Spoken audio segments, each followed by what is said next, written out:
Oke, 4 aplikasi pinjol yang mungkin dinilai paling seram ketika kalian gagal bayar atau telat bayar di sana. Oke, yang pertama udah pasti Akulaku ya teman-teman ya. Akulaku ini termasuk salah satu yang paling banyak banget gitu ya, yang DC-nya itu tersebar di mana-mana dan juga termasuk paling gede lah ya kalau bisa dibilang seperti itu.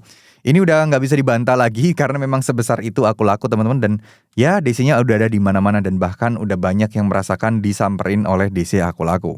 Yang kedua adalah Kredivo. Kredivo ini termasuk salah satu yang cukup banyak juga ya, di mana ya bahkan termasuk jajaran paling cepat disamperinnya. Kalau yang lain kan mungkin berapa bulan gitu ya. Nah, Kredivo itu kadang ada kasus-kasus yang sampai 2 minggu itu udah ada yang disamperin.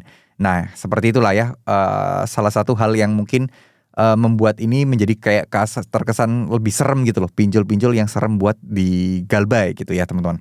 Terus kemudian yang selanjutnya adalah Kredit Pintar. Ya, Kredit Pintar termasuk juga yang cukup banyak ya. Kredit Pintar sama Tunaiku ini sebenarnya termasuk hampir sama-sama lah. Mereka itu cukup lumayan banyak juga. Lalu yang keempat adalah Home Credit Indonesia. Ini mungkin teman-teman nggak duga-duga ya.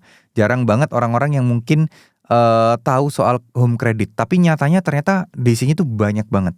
Bahkan di daerah-daerah provinsi-provinsi kayak di Sulawesi Tenggara, Sulawesi, di tempat-tempat yang terpencil pun itu ada loh DC lapangannya.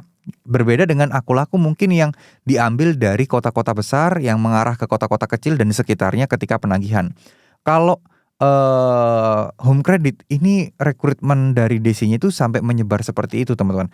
Jadi makanya bisa dibilang termasuk cukup menakutkan juga kalau teman-teman galbay di sana. Tapi kembali lagi, menakutkannya ini diukur berdasarkan apa nih? Diukur berdasarkan diukur berdasarkan DC-nya atau apa gitu ya. Sebenarnya kalau untuk soal bunga nggak usah khawatir, karena soal bunga itu kan udah ada aturannya ya.